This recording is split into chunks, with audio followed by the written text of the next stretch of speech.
Assalamualaikum warahmatullahi wabarakatuh. Perkenalkan, nama saya Siti Hadijah dengan NIM K1A1 20025. Jadi, pada video kali ini, di sini saya akan menjelaskan tentang apa itu Cryptarius truncates atau biasa disebut dengan ikan lele laut. Next.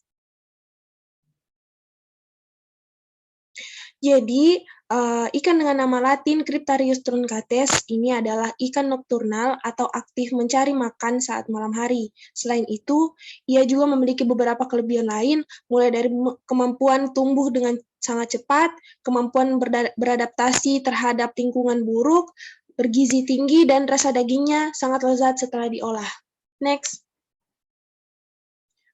Topik pembahasan kali ini kita akan membahas yang pertama morfologi, kemudian penyebaran habitat, pola adaptasi, reproduksi, manfaat ekonomi, dan nilai gizi. Next. Untuk yang pertama, kita akan menjelaskan tentang morfologi dari ikan laut lele laut atau Cryptarius truncates. Next.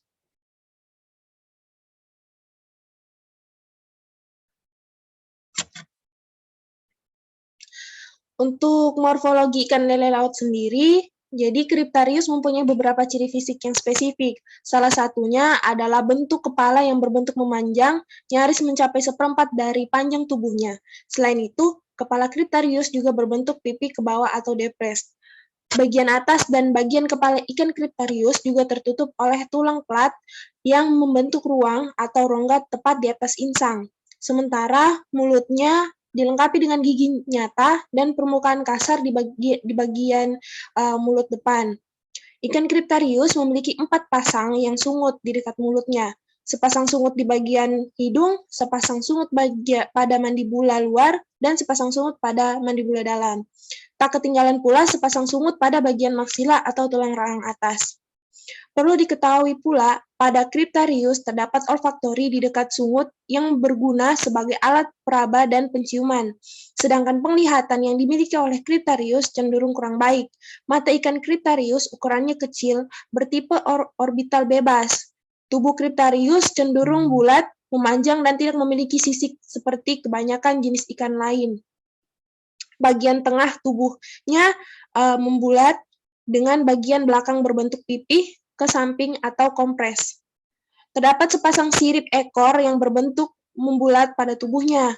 Akan tetapi, sirip tersebut tidak bergabung dengan sirip punggung ataupun sirip dubur.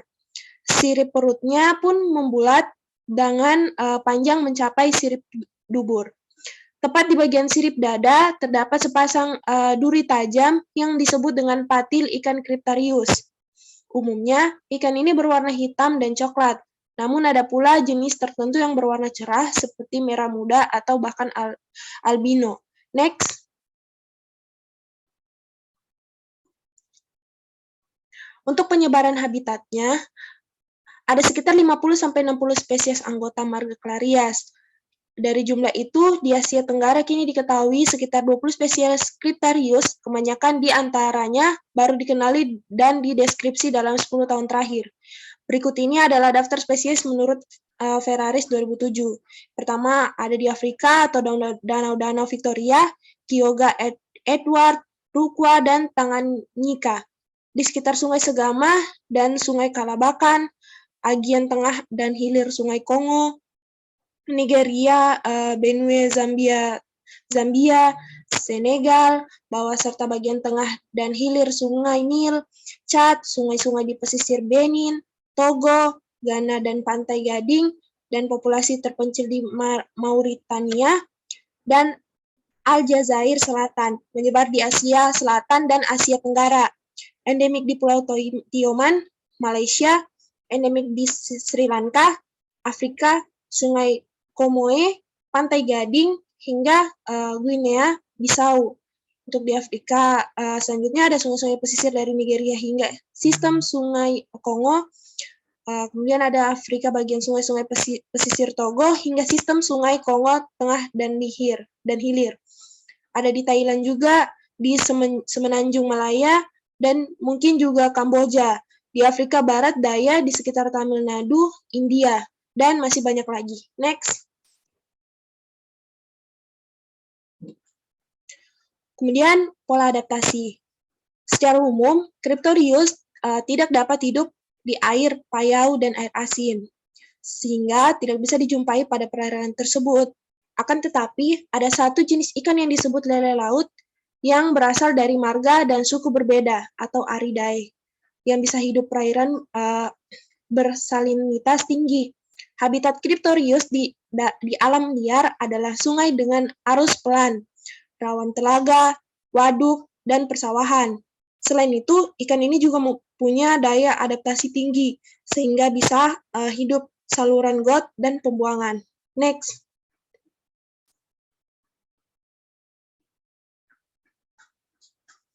Untuk reproduksi sendiri, dari tahun ke tahun, mulai dari tahun 2004 sampai tahun 2008, dari tahun 2004 itu sendiri sampai 2008 itu sendiri mulai makin meningkat produksi dari ikan lele laut sendiri. Untuk tahun 2004 itu berjumlah 51.271, tahun 2005 69.386, tahun 2006 77.272, tahun 2007 91.735, dan tahun 2008 108.200. Next. Untuk manfaat ekonomi, harga ikan laut di pasaran kerap tidak menentu, bahkan naik sampai 2 kali lipat saat cuaca yang kurang mendukung. Ikan air tawar pun menjadi alternatif sebagai warga Jepara untuk tetap mengonsumsi ikan. Salah satunya adalah komoditas Cryptarius. Tercatat pada semester 1 tahun ini, produksi ikan berkumis itu mencapai 2.500 ton. Jumlah tersebut berasal dari 60 kelompok pembudidaya lele binaan diskan yang masih aktif. 2.500 itu terjual semua, karena Cryptarius itu termasuk rumah tangga perikanan, jadi bisa dijual eceran ke tetangga. Samping rutinitasnya melaut, meski menggunakan cara konvensional, upaya ini mampu menghasilkan uang tambahan kala musim sedang tidak bersahabat. Di Donorojo misalnya, itu bapaknya bertambak dan nelayan. Ibunya itu membuat usaha kolam ikan di rumah. Di Karimunjaya juga sudah mulai ada kolam Cryptarius. Next. Nah, yang terakhir, nilai gizi dari ikan lele laut sendiri. Dalam satu porsi atau sekitar 100 gram ikan Cryptarius segar, terdapat 105 kalori dan berbagai nutrisi berikut ini. Yang pertama, ada 18 gram protein, 3 gram lemak, 50 gram natrium, 237 mg asam lemak omega 3, 337 mg asam lemak omega 6. Next. Mungkin sekian itu saja pembahasan terkait Cryptarius truncates atau yang biasa disebut dengan ikan lele laut. Sekian dari saya, terima kasih. Assalamualaikum warahmatullahi wabarakatuh.